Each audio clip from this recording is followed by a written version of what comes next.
சிலுவையின் 7 அதிசயங்களில் முதலாம் அதிசயம். ஜெபம் பண்ணுவோம். தங்களுக்கு விரோதமாக இருந்தவர்களையும் மன்னிப்பு கொடுக்க வேண்டும் என்று சொல்லி பிதாவினிடத்தில் வேண்டுகின்றதான நல்ல ஆண்டவரே, உம்மை துதிக்கிறோம், ஸ்தோத்திரிக்கிறோம். நீர் சிலுவையிலே மொழிந்ததான முதல் அதிசயமான வார்த்தை மன்னிப்பு என்பதை நாங்கள் கற்றுக்கொள்ள இருக்கிறோம். நீர் எங்களோடு பேசும். இயேசுவின் நாமத்தில் ஜெபிக்கிறோம் பிதாவே, ஆமென். அன்பர்களே, உலகத்திலே அநேக விதமான அதிசயங்கள், குறிப்பாக 7 அதிசயங்கள் என்று சொல்லி பலவற்றை சொல்லிக் கொண்டிருக்கிறதான காரியங்களை நாம் அறிகிறோம், கேள்விப்பட்டிருக்கிறோம். ஆனால் இவை எல்லாவற்றையும் விட மிக மேலானதான ஒரு அதிசயம் என்று சொல்லும்போது மன்னிப்பு என்று சொல்லுகிறதான ஒரு வார்த்தை. இயேசுநாதர் சிலுவையில் நின்று முடிந்ததான முதல் வார்த்தை லூக்கா 23:34 சொல்லப்பட்டிருக்கிறது. பிதாவே, இவர்களுக்கு மன்னியும், தாங்கள் செய்வது இன்னதென்று அறியாதிருக்கிறார்களே என்று சொல்லி இயேசுநாதர் சொல்லுகிறார். இந்த மன்னிப்பு என்று சொல்லுகிறதான வார்த்தையினுடைய ஆழம், நீளம் எல்லாவற்றையும் நாம் அறிந்து கொள்ள வேண்டும் என்று சொன்னால், மன்னிப்பு என்றால் என்ன, அந்த பொருள் என்ன, இயேசுநாதர் அதை குறித்து பண்ணின பிரசங்கங்கள் என்ன, அவற்றை எப்படி நிறைவேற்றுகிறார் என்று சொல்லியும், அந்த மன்னிப்பு யாருக்கு போய் சேருகிறது என்று சொல்லுகிறதான காரியங்களை நாம் அறிந்து கொள்ள வேண்டும், கற்றுக்கொள்ள வேண்டும். முதலாவதாக மன்னிப்பு என்று சொல்லுகிறதான வார்த்தையினுடைய பொருள், மனிதனை கடவுளோடு ஒன்றிணைக்க செய்தல் என்று சொல்லும்போது ஒரு அதிசயமான கிரியை என்று சொல்லி நாம் அறிகிறோம். கடவுள் மனிதனோடு பண்ணின உடன்படிக்கை தவற விட்ட கடனை ரத்து செய்வது இந்த மன்னிப்பு என்று சொல்லுகிறதான செயல். பாவிகளோடு ஒரு புது உணர்வை ஏற்படுத்துகிறதான ஒரு வார்த்தை இந்த மன்னிப்பு என்று சொல்லுகிறதான காரியம். பாவியின் பாவ விளைவுகளிலிருந்து அவனுக்கு விடுதலை கொடுக்கிறதான ஒரு வார்த்தை இந்த மன்னிப்பு என்று சொல்லுகிறதான வார்த்தை. இது ஒரு புது உணர்வையும் நட்பான செயலையும் இருதரத்தாருக்கும் ஏற்படுத்தி சொல்லுகிறதான ஒரு வார்த்தை என்று சொல்லி நாம் அறிகிறோம். பாவியான மனுஷன் பரமனோடு இணைவதற்கான ஒரு வார்த்தை இந்த மன்னிப்பு என்று சொல்கிறதான வார்த்தை. யோவான் 17:21 ஆண்டவராக இயேசுநாதர் சொல்லுகிறார், பிதாவே, நீர் என்னிலேயும் நான் உம்மிலேயும் இருக்கிறது போல இந்த மக்கள் எல்லாரும் நம்மிலே ஒன்றாய் இருக்கும்படி வேண்டிக் கொள்ளுகிறேன் என்று சொல்கிறார். இது ஒரு தெய்வீக ஆவியை பாவ ஆத்மாவோடு பகிர்ந்து கொடுக்கிறதான ஒரு நோக்கம் என்று சொல்லி நாம் அறிந்து கொள்ள வேண்டும்.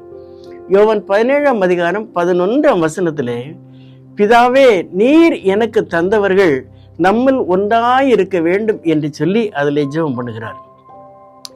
இந்த வேளையில இயேசுநாதர் சிலுவையிலே தொங்கிக் கொண்டிருக்கிறதான் இந்த வேளையில தன்னுடைய வேதனைகள், சரீரத்தினுடைய எல்லா வேதனைகளையும் மறந்து அவருடைய சிந்தனைகள் தம்மை வேதனைப்படுத்தின மக்களோடு, அந்த போர் செய்வரோடு, மத தலைவரோடு, மற்ற கூடி நின்ற மக்களோடு இந்த கவனம் சென்று போகிறது. இந்த மக்கள் மீது, அவரை உபத்திரப்படுத்தின மக்கள் மீது இயேசுநாதருக்கு எந்த கோபமோ கசப்பான எண்ணமோ இந்த வேளையில இல்லை. ஆனால் நடந்தது ஒரு பெரிய அதிசயம் என்று சொல்லி நாம் அறிந்து கொள்ள வேண்டும். இயேசுநாதருடைய ஆழமான அன்பு, அளவற்ற இரக்கம், இந்த மக்களோடு உள்ள பற்றுதல், என்னுடைய அளவற்ற ஒரு காரியத்தை தான் இந்த மன்னிப்பு என்று சொல்கிற வார்த்தை அதை இடம்பெறுகிறது. ஏன் என்று சொல்லி எண்ணி பாருங்கள். இந்த வார்த்தையினால் இயேசுநாதர் தம்முடைய விரோதிகளுடைய உள்ளத்திலே அவருடைய கவனத்தை ஈர்க்கிறார் என்று சொல்லி பார்க்கிறோம். ஆக இந்த மன்னிப்பு என்று சொல்கிற வார்த்தை மிக ஆழமானது, கடவுளோடு மனிதனை ஒன்றாக இணைக்கிற ஒன்றாக இருக்கிறது என்று சொல்லி நாம் அறிந்து கொள்ள வேண்டும். இரண்டாவதாக இந்த மன்னிப்பின் உபதேசம், மன்னிப்பை குறித்து இயேசுநாதர் செய்த உபதேசங்கள். இயேசுநாதர் பல பிரசங்கங்களை தன்னுடைய ஊழிய காலத்தில் செய்திருக்கிறார். அதிலே குறிப்பாக இந்த மன்னிப்பை குறித்து அநேக காரியங்களை சொல்லியிருக்கிறார். மத்தேயு 5:39 சொல்லுகிறார், ஒருவன் உன்னை வலது கன்னத்திலே அறைந்தால் அவனுக்கு மறு கன்னத்தையும் காட்டிக்கொடு என்று சொல்கிறார். இந்த வேளையில அந்த கூடி நின்றதான மக்கள் இயேசுநாதர் பிரசங்கம் பண்ணின இந்த வார்த்தைகள் எல்லாம் கேட்டிருக்கிறார்கள். அவர் பிரசங்கம் பண்ணினதை நிறைவேற்றுகிறாரா என்று சொல்லி பார்க்கிறதான ஒரு தருணம் இப்பொழுது அவர்களுக்கு கொடுக்கப்பட்டிருக்கிறது. இந்த வேளையிலேயே அந்த மக்கள் பரிகாசம் பண்ணின காரியங்கள், அவர்கள் பலவிதமான அவதூறு சொன்னதான காரியங்கள் எல்லாவற்றிலும் இயேசுநாதர் மௌனமாக இருந்தார், அமைதி காத்தார் என்று சொல்லி நாம் பார்க்கிறோம். மத்தேயு 5:44-45 வசனங்களிலே சொல்லுகிறார், உங்கள் சத்துருக்களை சிநேகியுங்கள், உங்களை துன்பப்படுத்தினர்களுக்காக ஜெபியுங்கள், சபிக்கிறவர்களை ஆசீர்வதிங்கள் என்றெல்லாம் சொன்னார். அப்படி செய்தால் நீங்கள் தேவனுடைய குமாரனாய் இருப்பீர்கள் என்று சொல்லி சொன்னார். இப்போது இயேசுநாதர் இப்படி தம்மை விரோதித்தவர்களுக்கு மன்னிப்பை கொடுத்தபடினாலே இவர் உண்மையிலே தேவனுடைய குமாரன் தான் என்று சொல்லி அந்த மக்களுக்கு அறிமுகப்படுத்துகிறார். முன்னதாகவே ஊழிய காலத்தில் அறிமுகப்படுத்தினார். இதை இப்பொழுது செய்து நிறைவேற்றுகிறார் என்று சொல்லி நாம் காண்கிறோம். மத்தேயு 6:14-15 வசனங்கள் இதை சொல்லுகிறார், மனுஷனுடைய தப்பிதங்களை நீங்கள் அவர்களுக்கு மன்னித்தால் பரமபிதாவும் உங்களுடைய தப்பிதங்களை உங்களுக்கு மன்னிப்பார் என்று சொல்கிறார். இப்போது இயேசுநாதர் தாம் பிரசங்கித்ததை இந்த வேளையில நிறைவேற்றுகிறார் என்று சொல்லி நாம் கண்டுகொள்கிறோம். மத்தேயு 6:12 வசனத்தில் இயேசுநாதர் தம்முடைய சீஷர்களுக்கு ஒரு ஜெபத்தை கற்றுக் கொடுக்கிறார். அதிலே சொல்லுகிறார், எங்களுடைய கடனாளிகளுக்கு நாங்கள் மன்னிக்கிறது போல எங்களுடைய கடன்களை மன்னியும் என்று சொல்லுகிறதான ஒரு ஜெபத்தை கற்றுக் கொடுக்கிறார். இந்த வார்த்தையில நாம் பார்க்கும்போது இயேசுநாதர் தாம் எப்படி பிரசங்கம் பண்ணினாரோ, எப்படி உபதேசம் பண்ணினாரோ, அதை இந்த கடைசி வேளையில சிலுவையில நின்று கொண்டு அதை நிறைவேற்றுகிறார் என்று சொல்லி நாம் காண்கிறோம்.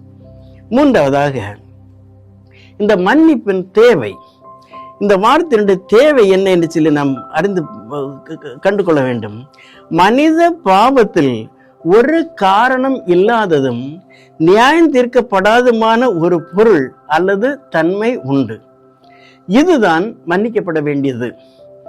கூடி நின்றவர்கள் தாங்கள் செய்வதை இன்னதென்று அறியாதிருக்கிறார்களே என்று சொல்லி இயேசுநாதர் சொல்லுகிறார். இது உண்மைதானா?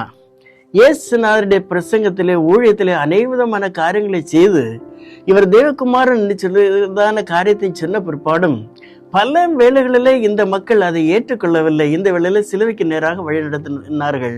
அவர்களை பார்த்து இயேசுநாதர் சொல்லுகிறார், இவர்கள் அறியாதபடி செய்கிறார்களே என்று சொல்லி எவ்வளவு அதிசயமான ஒரு வார்த்தை அந்த மன்னிப்பின் வார்த்தை என்று சொல்லி நாம் கேட்டு பார்க்க வேண்டும். இந்த கூடி நின்றதான மக்கள், இவரை விரோதித்ததான மக்கள் மன்னிப்பு கேட்கவில்லை. அவள் செய்த குற்றம் என்று சொல்லி அறிந்த பிற்பாடும் அதை அவர்கள் ஏற்றுக்கொள்ளவில்லை. இயேசுநாதரிடத்திலே மன்னிப்பு கேட்கவில்லை. ஆனால் இயேசுநாதர் பிதாவினிடத்திலே மன்னிப்பு கேட்கிறார். ஆண்டவரே, பிதாவே, அவர்களுக்கு மன்னியும் என்று சொல்லி கேட்கிறார். ஆண்டவருடைய அன்பு என்று சொல்லும் போது லூக்கா 15 இயேசுநாதர் சொல்லுகிறதான ஒரு காரியத்திலே அந்த ஒரு தகப்பனுக்கு இருந்த 2 குமாரர்களுடைய நிகழ்விலே சொல்லப்பட்டிருக்கிறது. அதுல இளையவன் எல்லாவற்றையும் கொண்டு போய் மோசம் போக்கி திருப்பி வருகிறார். வந்த வேளையில இந்த தகப்பனார் என்ன செய்கிறார்னு சொன்னால், அவன் வீட்டுக்கு வருவதற்கு முன்னதாகவே ஓடோடி சென்று அவனை கட்டி தழுவி முத்தமிட்டு அவனை மன்னித்து அவனை ஏற்றுக்கொள்கிறார். இதுதான் ஆண்டவருடைய அன்பு. இப்படித்தான் ஆண்டவர் மனிதனை நேசிக்கிறார், மனிதனை தேடி வருகிறார் என்று சொல்லி நாம் அறிகிறோம். உங்களுக்கு கிடைக்க வேண்டியதான தண்டனையில அவமானத்தின் குற்றத்தையும் அவர் சுமந்து கொண்டு இந்த மன்னிப்பின் வார்த்தையிலே உங்களுக்கு ஒரு விடுதலை தந்திருக்கிறார் என்று சொல்லி திட்டவட்டமாக அறிந்து கொள்ள வேண்டும். நான்காவதாக, மன்னிப்பை பெற்றவர்கள். இயேசுநாதருடைய இந்த வார்த்தையில மன்னிப்பை பெற்றவர்கள் யார் என்று சொல்லி நாம் பார்ப்போம் என்று சொன்னால், சிலுவை சூழ்ந்து நின்றதான அநேக மக்கள், போர் செய்வர்கள் நின்றார்கள், மத தலைவர்கள், யூத தலைவர்கள், ஆசாரியர்கள், ரோம பேரரசர்கள், இன்னும் கள்வர்கள், சீஷர்கள், அநேக விதமான மக்கள் அதில் நின்றார்கள் என்று சொல்லி நான் பார்க்கிறோம். அவர்கள் எல்லாருக்கும் இந்த மன்னிப்பை இயேசுநாதர் வழங்குகின்றார். போர் சேவரை பாருங்கள், ரோமருடைய போர் சேவகர்கள். அவர்கள் காலையில் முள்ளுகளினாலே ஒரு முடியை பின்னி அவருடைய தலையிலே வைத்து அடிக்கிறார்கள். சிவப்பான அங்கே அவருக்கு உடுக்க கொடுக்கிறார்கள். யோவான் 19:2-3 பார்க்கிறோம், யூதருடைய ராஜாவே வாழ்க என்று சொல்லி அவரை பரிகாசம் பண்ணுகிறார்கள். அவருடைய வஸ்திரத்தை எடுத்து 4 பங்காக போட்டு, யோவான் 19:23-24 படிக்கிறோம், 4 பங்காக போட்டு 4 பேராக பிரித்து எடுக்கிறார்கள். அதே அதிகாரத்தில் என்ன படிக்கும்போது அவருடைய அங்கின் மேல் சீட்டு போட்டார்கள் சொல்லி பார்க்கிறோம்.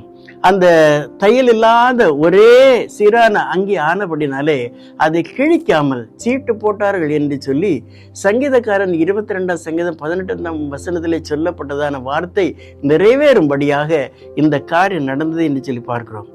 அவரை மார்க்கு 15ஆம் அதிகாரம் 18-19 வசனங்களில் பார்க்கும்போது இந்த போர் சேவர்கள் அவருடைய முகத்தில் துப்பி அவரை பரிகாசம் பண்ணி முழங்கார் படியிட்டு யூதருடைய ராஜாவே வாழ்க என்று சொல்லி பரிகாசம் பண்ணி வாழ்த்துகிறார்கள் என்று சொல்லி நாம் அறிகிறோம். அந்த கடற்காலனை அந்த காடியிலே தோய்த்து அவருடைய வாயிலே கொடுக்கிறார்கள். இப்படிப்பட்டதான பலவிதமாக இன்சல்ட் பண்ணி பரிகாசம் பண்ணி நிந்தித்து நிற்கதான அந்த மக்களுக்கு இயேசுநாதர் இவர்களை மன்னியும் என்று சொல்கிறார். பிதாவே இவர்கள் செய்வது இன்னதென்று அறியாதபடி செய்கிறார்களே அவர்களை மன்னியும் என்று சொல்லி கேட்கிறார். மத்தேயு 5ஆம் அதிகாரம் 44-45 வசனங்களிலே நாம் பார்க்கும்போது உங்கள் சத்துருக்களை சிநேகிங்கள் என்று சொன்னபடியாக இந்த போர் சேவரை ஆண்டவர் அந்த இடத்துல சிநேகித்து அவர்களுக்கு மன்னிப்பை கொடுக்கிறார். இரண்டாவதாக மத தலைவர்கள், யூத மத தலைவர்கள், வேத பண்டிதர்கள், இன்னும் அந்த தேவாலயத்துக்கு அடுத்தவர்கள் அநேகர் அங்கு வந்து நிற்கிறார்கள். இவர்கள் என்ன சொல்லுகிறார்கள் சொன்னால், மற்றவர்களை ரட்சித்தான் தன்னைத்தானே ரட்சித்துக் கொள்ளட்டும். இவர் யூதருடைய ராஜாவான கிறிஸ்து என்று சொன்னால் அவர் சிலுவையிலிருந்து இறங்கி வரட்டும், நாங்கள் அவனை விசுவாசிக்கிறோம் என்று சொல்கிறார்கள். இயேசுநாதர் எத்தனையோ தருணங்களை கொடுத்தார், தேவகுமாரன் என்று சொல்லி பல தருணங்களை கொடுத்தார். அவர்கள் ஏற்றுக்கொள்ளவில்லை. இந்த வேளையில அவர் சிலுவையிலிருந்து இறங்கி வந்தால் நாங்கள் அவனை விசுவாசிக்கிறோம் என்று சொல்லுகிறார்கள். தன் தேவகுமாரன் என்று சொன்னதை அவர்கள் ஏற்றுக்கொள்ளவே இல்லை. இன்னதென்று தெரியாதபடிக்கு இவர்களும் செய்கிறார்களே, ஆனபடினாலே பிதாவே இவர்களுக்கு மன்னியும் என்று சொல்லி இயேசுநாதர் அவர்களுக்காக வேண்டுதல் செய்கிறார். மூன்றாவதாக 2 கல்வர்கள், இயேசுநாதருடைய சிலுவைக்கு 2 பக்கத்திலும் 2 கல்வர்களை கட்டி வைத்திருந்தார்கள். அதுல ஒருவன் சொல்லுகிறான், நீர் தேவனுடைய குமாரனை கிறிஸ்து என்று சொன்னால் உன்னையும் ரட்சித்துக்கொள் எங்களையும் ரட்சித்துக்கொள் என்று சொல்லி கேட்கிறார். இவன் மரிக்க போகிற தருணத்திலே இயேசுநாதர் உலகத்தின் ரட்சகர் என்பதை மறந்து விட்டு இந்த வார்த்தையை சொல்லுகிறான். இவன் எப்படியாவது இயேசுநாதர் உலகத்தை ரட்சிக்க வந்தவர் உண்டு என்று சொல்லி அவன் அறிந்து கொள்ளவில்லை, உணர்ந்து கொள்ளவில்லை. தன்னுடைய கடைசி வேளையில கூட பரிகாசம் தான் பண்ணுகிறான். அவனை கூட இயேசுநாதர் அவனுக்கு மன்னிப்பை கொடுக்கிறார். நான்காவதாக அநேக மக்கள் இயேசுநாதருடைய சிலுவையை சுற்றிலுமாக அநேக மக்கள் வந்து நிற்கிறார்கள். இவர்கள் தலையை துலுக்கி தேவாலயத்தை இடித்து 3 நாட்களுக்குள்ளதாக கட்டுகிறவனே, நீ உன்னையே ரட்சித்துக்கொள் என்று சொல்லுகிறார்கள். இவர்கள் இயேசுநாதருடைய ஊழியத்திலே பல அற்புதங்களை கண்டவர்கள், பல பிரசங்கங்களை கேட்டவர்கள், பல இடங்களுக்கு அவருக்கு பின் சென்றதான மக்கள். ஓசன்னா என்று சொன்ன விதான வேளையிலும் அவருக்கு பின் சென்று எல்லாவற்றை பார்த்ததான மக்கள். இந்த வேளையிலே அவர்கள் பரிகாசம் பண்ணுகிறதான மக்களுடைய கூட்டத்திலே அவர்களும் நின்று பரிகாசம் பண்ணுகிறார்கள். இவர்களுக்கும் ஆண்டவரே பிதாவே இவர்களை மன்னியும் என்று சொல்லி இயேசுநாதர் கேட்கிறார். 5ஆவதாக இயேசுநாதருடைய சீஷர்கள் 3 ஆண்டுகள் இயேசுநாதரோடு கூட ஊழியத்திலே ஈடுபாடு கொண்டு அவர் தூங்கின இடத்திலே உண்ட இடத்திலே எல்லாவற்றிலும் சேர்ந்து வாழ்ந்தான மக்கள் கெத்செமனே தோட்டத்திலே வைத்து எல்லாரும் ஒரே நொடி பொழுதிலே ஓடி போனவர்கள் அந்த பிரதான ஆசாரியனுடைய அரண்மனையிலே சேவல் கூவதற்கு முன்னதாக 3 தடவை மறுதளித்தான பேதுரு இவர்கள் எல்லாரும் அங்கே நிற்கிறார்கள். இவர்களை பார்த்து ஆண்டவர் சொல்லுகிறார், பிதாவே இவர்கள் செய்வது இன்னதென்று அறியாமல் செய்கிறார்களே, இவர்களுக்கும் மன்னியும் என்று சொல்லி கேட்கிறார். இப்படிப்பட்டதான மக்களுக்கு ஆண்டவர் மன்னிப்பை கொடுக்கிறார். இந்த அன்பின் குரலை நீங்கள் கேட்பீர்களா? அருமையானவர்கள், இப்பொழுது சிலுவைக்கு அடியிலே நீங்களும் நிற்கிறீர்கள் என்று சொன்னால் இந்த மக்களுடைய கூட்டத்திலே நிற்கிறீர்களா அல்லது என்ன செய்கிறீர்கள் என்று சொல்லி ஒரு கேள்வி கேட்டு பாருங்கள். ஒரு பேதுருவை போல, யூதாசை போல, போர் செய்வரை போல, மத தலைவர்களை போல, உயர் அதிகாரிகளை போல ஒன்றன் பின் ஒன்றாக அவரை பரிகாசம் பண்ணுகிறீர்களா அல்லது அவருடைய வேதனை நமக்காகத்தான் இந்த வேதனை என்று சொல்லி ஏற்றுக்கொள்கிறீர்களா என்று சொல்லி ஒரு கேள்வி கேட்டு பாருங்கள். மற்றவர்களுக்கும் இந்த சிறில் ஒருவனுக்கு ஏதாவது நீங்கள் தீங்கு இழைத்தது உண்டானால் அது ஆண்டவருக்கே செய்தீர்கள் என்று சொல்கிறார். அப்படிப்பட்டதான சூழ்நிலையிலும் ஆண்டவர் உங்களுடைய பாவங்களை மன்னிக்க ஆயத்தமுள்ளவராக இருக்கிறார். தம்மை விரோதித்தவர்களுக்காக வேண்டிக் கொண்டார் என்றால் உங்களுக்காகவும் வேண்டிக் கொள்கிறார் என்று சொல்லி நீங்கள் அறிந்து கொள்ள வேண்டும். நீங்கள் பெற்றால் மற்றவர்களையும் மன்னியுங்கள். நீங்கள் இந்த மன்னிப்பை பெற்றால் மற்றவர்களையும் நீங்கள் மன்னிக்க வேண்டும். அப்போஸ்தலர் 7:60 சேவான் கல்லறியப்பட்டு கொலை செய்யப்படுகிற போது அவர் ஜெபிக்கிறார், ஆண்டவரே இந்த குற்றத்தை இவர்களுக்கு மீதாக சுமத்தாதிரும் என்று சொல்லி வேண்டிக் கொள்கிறார். அப்படித்தான் ஆண்டவர் உங்களை மன்னித்தால் உங்கள் கடமை என்ன? நீங்களும் மற்றவர்களை மன்னித்து புது உறவை ஏற்படுத்த முடியுமா என்று சொல்லி பார்க்க வேண்டும். இயேசுநாதர் இந்த மன்னிப்பை தந்தபடினாலே பிதாவுக்கும் மனிதனுக்கும் உள்ளதான உறவை ஒன்றாக்கினார் என்று சொல்லி அவள் ஒன்றாக இருக்க வேண்டும் என்று சொல்லுகிற காரியத்தை அது சிறப்படுத்தினார் என்று சொல்லி நாம் அறிந்து கொள்ள வேண்டும். சிலுவையின் குரல் அதிசயமானது, அதில் மன்னிப்பு என்று சொல்லுகிறது மிக அதிசயமானது என்று சொல்லி நாம் அறிந்து கொள்ள வேண்டும். அதை நம்மை கடவுளோடு ஒன்று இணைக்கிறதான ஒரு வார்த்தை. இந்த வார்த்தையின்படியாக எல்லாரையும் ஆண்டவரோடு ஒன்றிணைக்கத்தக்கதான கிருபை ஆண்டவர் ஒவ்வொருவருக்கும் தருவாராக. ஆமென்.